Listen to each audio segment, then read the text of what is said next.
KTO Radio présente À haute voix, la lecture intégrale des œuvres spirituelles majeures. Aujourd'hui, Vie de Thérèse d'Avila.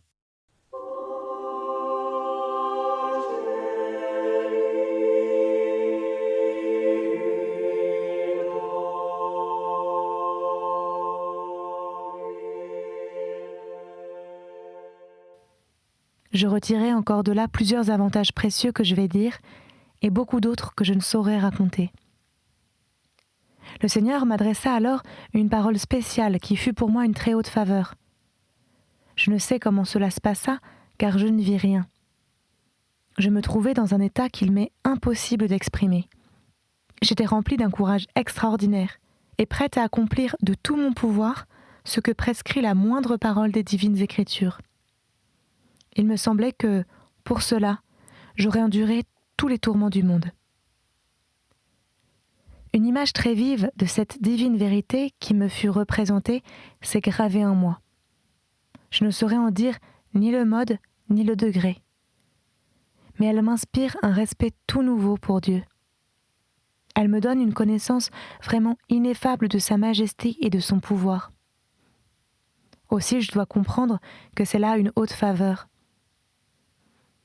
Je conçus également le plus vif désir de ne plus parler que de choses très vraies et bien élevées au-dessus des conversations ordinaires du monde. Et depuis lors, c'est un tourment pour moi d'y vivre encore. J'ai obtenu aussi un amour très tendre pour Dieu, beaucoup de joie intérieure et d'humilité. Je ne saurais dire comment tout cela se passa. Cependant, le Seigneur me donna alors, il me semble, de très grandes grâces, et je n'ai jamais eu la moindre crainte qu'il y eût là de l'illusion. Je ne vis rien, mais je compris quel précieux avantage il y a à mépriser tout ce qui ne nous rapproche pas de Dieu. Je compris en un mot ce que c'est pour une âme que de marcher dans la vérité, en présence de la vérité même. En même temps, le Seigneur daignait me faire comprendre qu'il est lui-même cette vérité. Tout ce que je viens de rapporter, je l'ai appris quelquefois par des paroles que j'ai entendues, d'autres fois par un autre moyen qui apportait plus de clarté que les paroles elles-mêmes. Je compris de très hautes vérités sur cette vérité, et je les compris beaucoup mieux que si un grand nombre de savants me les avaient enseignées. Jamais, ce me semble, ils n'auraient pu m'en pénétrer aussi intimement, ni me donner une vue aussi claire de la vanité du monde. Cette vérité dont je parle, et qui a daigné se révéler à moi, est en soi la vérité même. Elle est sans commencement et sans fin. Toutes les autres vérités dépendent de cette vérité, comme tous les autres amours de cet amour, et toutes les grandeurs de cette grandeur. Et encore ce que je dis est bien obscur, en comparaison de cette clarté avec laquelle le Seigneur voulut me la faire comprendre. Comme on voit bien le pouvoir de cette majesté, puisque dans un temps si court, elle enrichit l'âme de trésors si précieux et y imprime de telles vérités. Ô grandeur et majesté qui êtes mon bien, que faites-vous, ô mon Seigneur, vous le Tout-Puissant? Considérez à qui vous accordez de si souveraines faveurs. Ne vous souvenez-vous plus que cette âme a été un abîme de mensonges et un océan de vanité, et tout cela par sa faute? Vous aviez mis en moi une horreur naturelle du mensonge, et cependant je me suis moi-même entretenue souvent de choses mensongères.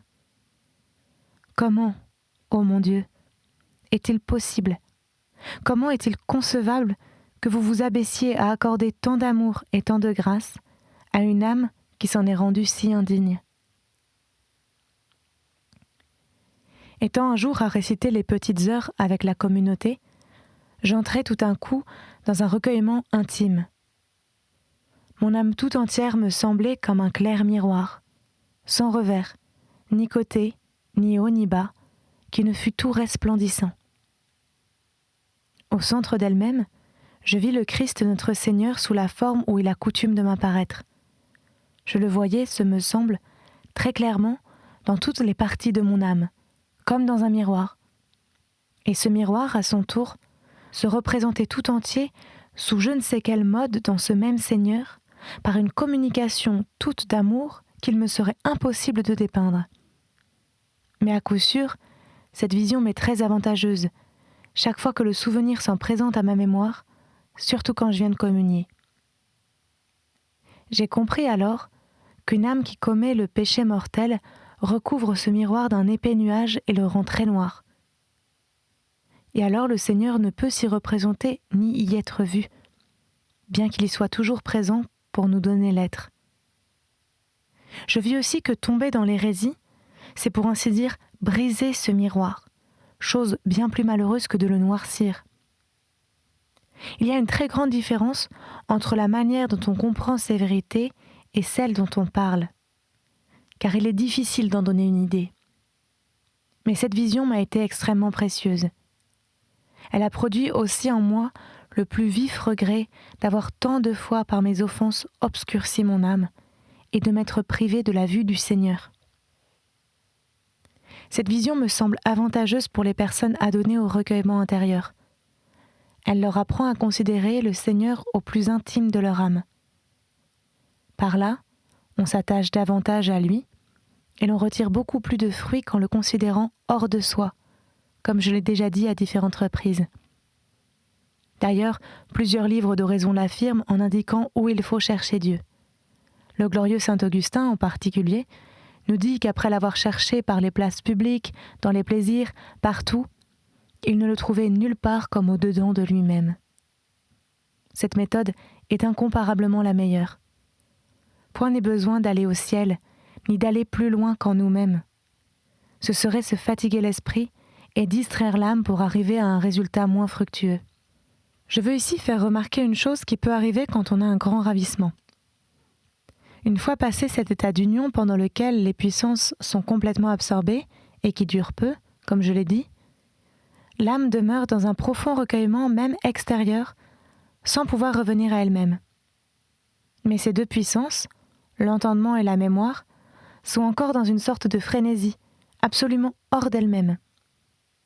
Cela arrive parfois, je le répète, surtout dans les débuts. Or, je me demande si cela ne viendrait pas de ce que notre pauvre nature ne peut supporter une si forte activité de l'esprit et que l'imagination en est affaiblie elle-même. Je sais qu'il en est ainsi pour plusieurs personnes. Elles devraient s'efforcer de laisser momentanément l'oraison. Elles répareraient plus tard ce temps qu'elles lui ont ravi. Sans cela, il pourrait en résulter un grave préjudice, comme l'expérience le prouve. Et il est très important de considérer jusqu'où peuvent aller les forces de notre santé. En tout, il faut de l'expérience. Aussi un guide est-il nécessaire. Quand l'âme, en effet, est parvenue à cet état élevé, il y a beaucoup de choses qu'elle a besoin de traiter avec lui. Si, après l'avoir cherché, elle ne le trouve pas, le Seigneur ne la délaissera pas, puisqu'il ne m'a pas abandonnée, toute misérable que je suis. Je crois qu'ils sont rares ceux qui ont une connaissance expérimentale de faveur si haute. Ceux qui ne la possèdent pas ne pourront donner de conseils sans troubler une âme et la jeter dans la peine. Toutefois, le Seigneur tiendra compte de cette épreuve. Aussi est-il préférable de s'ouvrir quand même à un directeur, comme je l'ai déjà dit d'autres fois, et peut-être en est-il de même de tout ce que j'écris maintenant.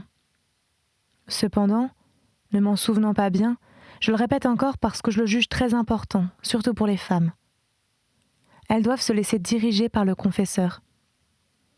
Or, celui-ci doit être tel que je viens de dire. D'ailleurs, le nombre des femmes à qui le Seigneur accorde ses faveurs est beaucoup plus considérable que celui des hommes. Je l'ai entendu dire au saint religieux Pierre d'Alcantara et je l'ai constaté moi-même. Ce père affirmait que les femmes faisaient beaucoup plus de progrès dans ce chemin que les hommes, et il en donnait d'excellentes raisons qu'il n'est pas nécessaire de rapporter ici. Elles étaient toutes d'ailleurs en faveur des femmes. Étant un jour en oraison, j'eus une vision de très courte durée, et je ne pus rien distinguer de précis. Il me fut représenté au milieu de la plus vive clarté comment on voit toutes les créatures en Dieu, et comment Dieu les contient toutes. J'avoue que je ne saurais décrire cette vision, mais elle demeura profondément imprimée en moi. C'est là une des plus insignes faveurs que le Seigneur m'ait faites et qui m'a le plus porté à me confondre et à m'humilier au souvenir de mes fautes passées. Je crois pouvoir l'affirmer. Si le Seigneur avait daigné m'accorder plus tôt cette faveur, et s'il l'avait accordée à ceux qui l'offensent, je n'aurais jamais eu, ni eux non plus, l'audace et la témérité de lui déplaire. Il me semblait voir quelque chose, quoique je ne puisse pas l'affirmer. Cependant, on doit bien voir quelque chose, puisque je vais en donner une comparaison. Cependant, tout cela se passe d'une manière si subtile et si délicate que l'entendement ne saurait y parvenir. Peut-être aussi que je ne sais pas me rendre compte de ces visions, qui ne me semblent pas imaginaires, bien que quelques-unes doivent l'être un peu. Toutefois, comme cela se passe dans le ravissement, les puissances de l'âme ne savent plus se figurer ensuite les choses de la même manière que le Seigneur les représente alors pour qu'elles en jouissent. Je dis donc que la divinité est comme un diamant très clair et beaucoup plus grand que le monde tout entier, ou encore comme un miroir semblable à celui auquel j'ai comparé l'âme dans la vision précédente. Or ce diamant ou ce miroir est quelque chose de tellement transcendant qu'il me serait impossible d'en donner une idée. Toutes nos œuvres se voient dans ce diamant. Il est de telle sorte qu'il contient tout en lui-même, et il n'y a rien qui existe en dehors de son immensité. Ce fut pour moi un grand sujet d'étonnement de voir en un moment si court tant de choses reproduites en ce très clair diamant. Ce m'est aussi un sujet d'affliction profonde chaque fois que, le souvenir m'en revenant, je vois représenter dans cette clarté si limpide des choses aussi abominables que mes péchés. La douleur est tellement vive alors que je ne sais comment la supporter. Après cette vision, j'étais si pénétrée de confusion que je ne savais pour ainsi dire où me mettre. Oh, que ne puis-je donner ces lumières à ceux qui tombent dans les péchés déshonnêtes et infâmes. Ils sauraient que leurs fautes ne sont point secrètes et que Dieu en est justement offensé, puisqu'ils les commettent absolument sous les regards de sa majesté et avec si peu de respect pour sa présence. J'ai vu à quel juste titre l'enfer est mérité par un seul péché mortel. On ne saurait, en effet, comprendre la gravité d'un tel acte commis en présence d'une si haute majesté et l'opposition qu'il y a entre des choses de cette sorte et sa nature. Cela montre aussi sa miséricorde, puisqu'il sait que nous connaissons ces vérités et qu'il daigne cependant nous supporter. Cette vision m'a amené à la réflexion suivante.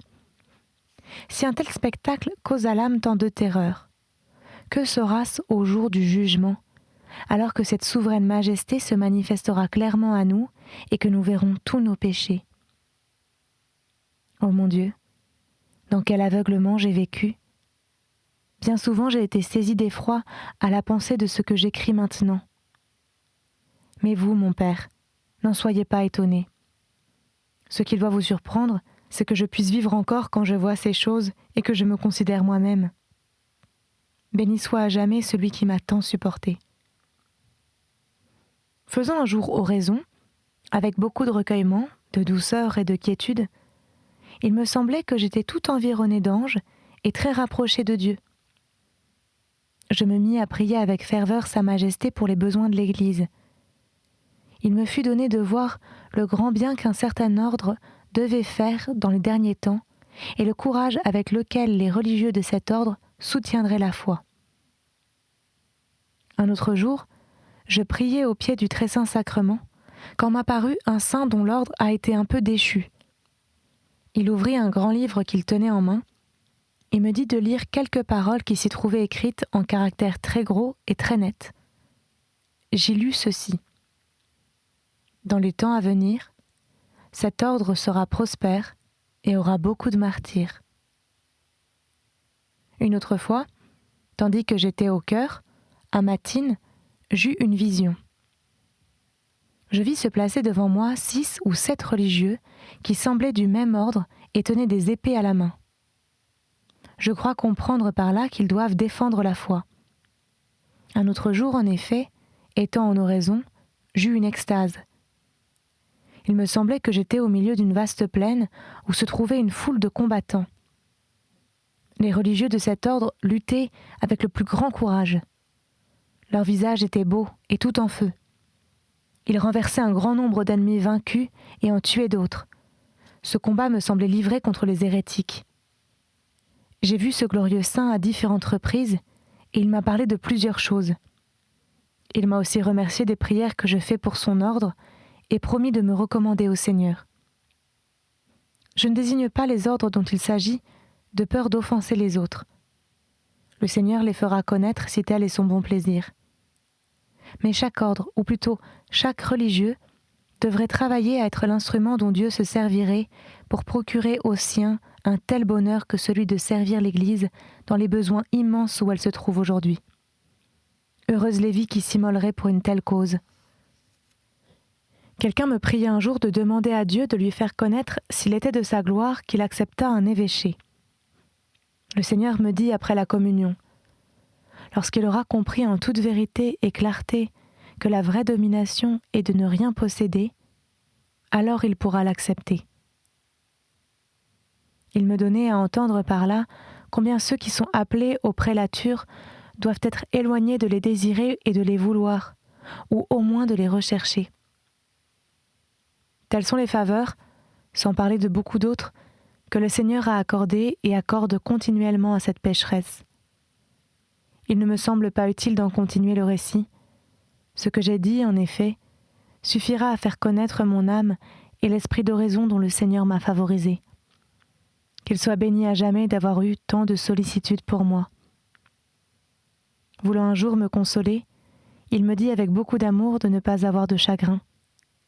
Il ajouta que nous ne pouvions pas, en cette vie mortelle, demeurer toujours dans le même état, que tantôt je serais dans la ferveur et tantôt non, tantôt je serais dans le trouble et tantôt dans la paix, ou enfin dans les tentations, mais que je devais espérer en lui et ne pas craindre. Je me demandais un jour s'il n'y avait pas de la recherche dans le plaisir que j'éprouve à traiter avec les directeurs de mon âme et dans l'affection que je leur porte, à eux et à ceux que je crois de grands serviteurs de Dieu, car je trouve toujours de la consolation dans leur entretien. Le Seigneur me dit que si un malade qui était en danger de mort croit devoir la santé à un médecin, ce ne serait pas de sa part un acte de vertu de ne lui témoigner ni reconnaissance ni affection. Et qu'aurais-je donc pu faire sans le secours de ces personnes ? La conversation des bons n'est pas nuisible. Je devais veiller à ce que mes paroles fussent toujours pesées et saintes, et ne pas cesser mes rapports avec ces personnes. Bien loin de me nuire, elles ne pourraient que m'être utiles. Ces paroles me consolèrent beaucoup, car parfois je voulais cesser tous ces entretiens, dans la crainte qu'il n'y eût quelque attache. Notre Seigneur daignait donc me donner conseil en toutes circonstances. Il allait même jusqu'à me dire quelle conduite je devais tenir vis-à-vis des faibles et de quelques autres personnes. En un mot, il ne m'abandonne pas un instant. Parfois je suis tout affligée de me voir si inutile à son service et obligée de consacrer aux soins d'un corps aussi faible et débile que le mien plus de temps que je ne voudrais. Or j'étais un jour en oraison et l'heure du repos arrivait. J'endurais de vives souffrances et j'allais avoir mon vomissement ordinaire. En voyant que j'étais si esclave de moi-même et que d'un autre côté mon esprit réclamait du temps pour lui, j'éprouvai la peine la plus vive. Je me mis à répandre d'abondantes larmes et à m'affliger. Cela d'ailleurs m'est arrivé non pas une fois seulement, mais je le répète très souvent. Il me semble que je m'indigne contre moi et que je conçois alors une véritable horreur de moi-même.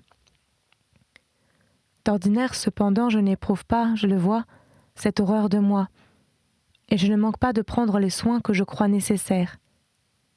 Et encore plaise à Dieu que je ne dépasse pas la mesure, car évidemment cela doit m'arriver.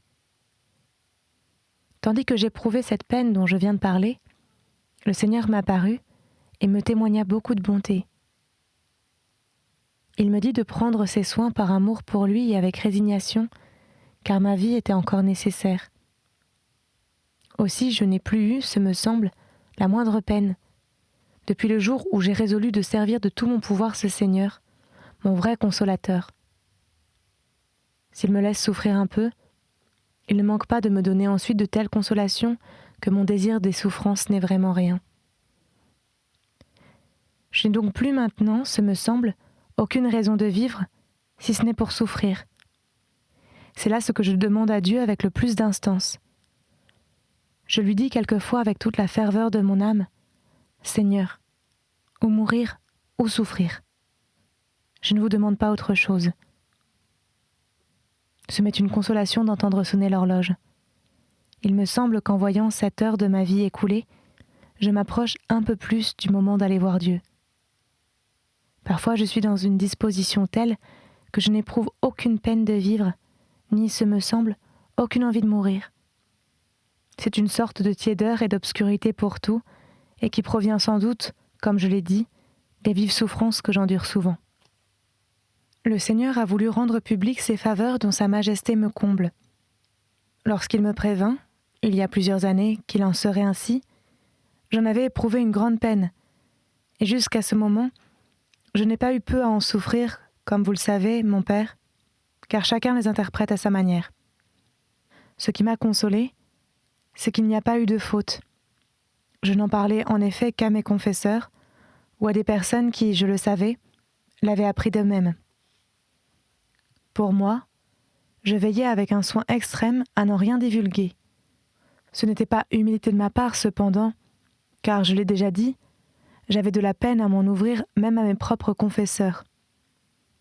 Maintenant, grâce à Dieu, si l'on murmure beaucoup contre moi et avec un beau zèle, si les uns craignent de me parler ou même de me confesser, si les autres m'adressent beaucoup de réprimandes pénibles, je ne m'en trouble pas. Je comprends le bien que le Seigneur a voulu faire à beaucoup d'âmes en divulguant ses grâces, comme j'en ai eu la preuve évidente, et que je me rappelle tout ce qu'il serait prêt à endurer pour chacune d'elles. Je me préoccupe très peu de tous ces ennuis. Je ne sais si une telle disposition ne viendrait pas, en partie du moins, de la solitude de ce petit coin si bien fermé où il a plu à Sa Majesté de me placer. Je pensais y demeurer comme une chose morte pour le monde, et je m'imaginais qu'on ne se souviendrait plus de moi.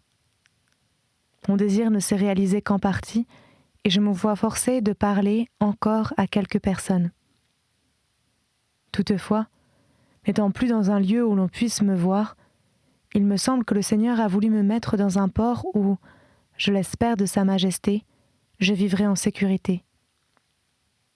Me trouvant désormais en dehors du monde, au milieu de compagnes en petit nombre et vraiment saintes, je regarde tout comme d'une hauteur, et je me soucie fort peu de ce qu'on peut dire ou apprendre à mon sujet. Le progrès d'une âme, si petit qu'il soit, me touche plus que tous les jugements formés sur mon compte, et c'est là, grâce à Dieu, l'unique objet de tous mes désirs, depuis que je suis dans cette demeure. La vie m'est devenue comme une sorte de rêve. Il me semble presque toujours que tout ce que je vois est un rêve. Je ne découvre en moi ni joie, ni peine profonde. Si j'en éprouve parfois, cela passe avec tant de rapidité que j'en suis étonnée, et je n'en suis pas plus touchée que d'un rêve. C'est l'exacte vérité. Alors même que je voudrais ensuite me réjouir de ce contentement ou m'affliger de cette peine, cela me serait aussi difficile qu'à une personne sage d'éprouver de la peine ou de la joie à la suite d'un songe qu'elle aurait eu. Le Seigneur, en effet, a bien voulu affranchir mon âme de cet excès de sensibilité qu'elle éprouvait, parce que je n'étais ni mortifiée, ni morte aux choses du monde. Plaise à Sa Majesté que je ne retombe plus dans cet aveuglement. Telle est la vie que je mène actuellement, mon Seigneur et mon Père. Veuillez demander vous-même à Dieu, ou qu'il m'appelle à lui, ou qu'il m'accorde la grâce de le servir. Plaise aussi à Sa Majesté que cet écrit vous fasse quelque bien. Il m'a coûté quelque peine, vu le peu de temps que j'avais à ma disposition. Mais heureuse cette peine si j'ai pu dire quelque chose qui contribue même une seule fois à la gloire de Dieu. Oh alors, je me regarderai comme bien payé. Quand même vous devriez, mon Père, brûler aussitôt cet écrit. Je souhaiterais toutefois qu'il fût préalablement examiné par les 3 personnages que vous savez, qui sont et ont été mes confesseurs.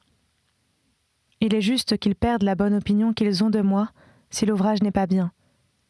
Dans le cas contraire, vertueux et savants comme ils sont, ils verront, j'en suis assurée, quel en est l'auteur et glorifieront celui qui a parlé par mon entremise. Que Sa Majesté daigne vous soutenir toujours de sa main, mon Père, et fasse de vous un saint tellement grand que, par votre intelligence et vos lumières, vous éclairiez cette pauvre âme, qui a été peu humble et assez hardie cependant pour avoir osé écrire sur des choses si relevées. Plaise à Dieu que je n'ai pas mal fait en cela. Du moins, l'intention et le désir ont été de bien faire, d'obéir et de travailler quelque peu à ce que l'on glorifie le Seigneur. C'est là ce que je lui demande depuis bien des années. Et comme les œuvres me manquaient pour atteindre ce but, j'ai eu la hardiesse de mettre en ordre cette relation de ma vie désordonnée. Je n'y ai employé que le soin et le temps nécessaires pour l'écrire.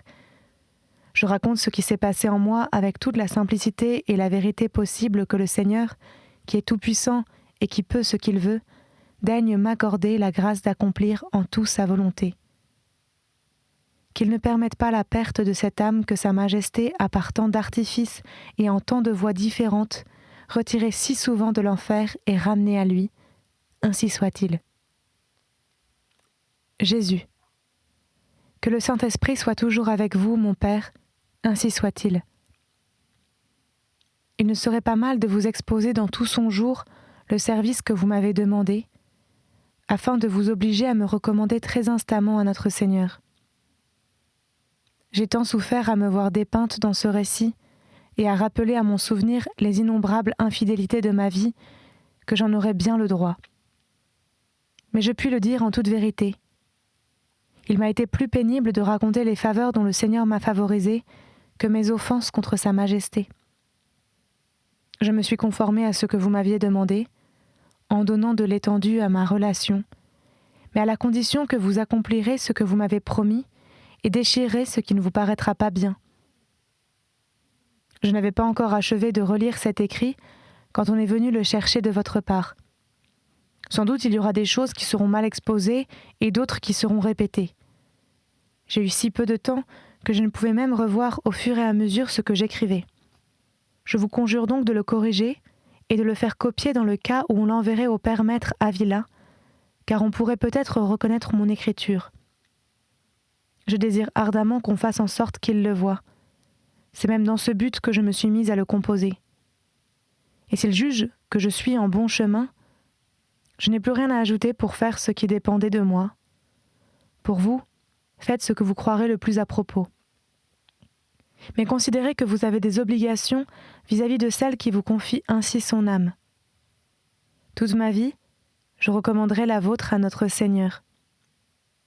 Veuillez donc vous hâter de servir Sa Majesté pour venir ensuite à mon secours. Vous verrez dans ce récit quel trésor on gagne quand on se donne tout entier, comme vous avez commencé de le faire, à celui qui se donne à nous sans mesure. Qu'il soit béni à jamais. J'espère de Sa miséricorde que nous nous verrons dans ce séjour où, vous et moi, nous pourrons contempler plus clairement les grandes faveurs dont il nous a comblés et le louer éternellement. Ainsi soit-il. Ce livre a été terminé en juin, l'année 1562. C'était À haute voix, une émission de KTO Radio. Aujourd'hui, vie de Thérèse d'Avila. Lecture, Marie Rambaud. Captation et réalisation, Aymeric Plouminec et Thibaut Dagalier. Une émission disponible en podcast sur ktoradio.com et sur l'application KTO Radio.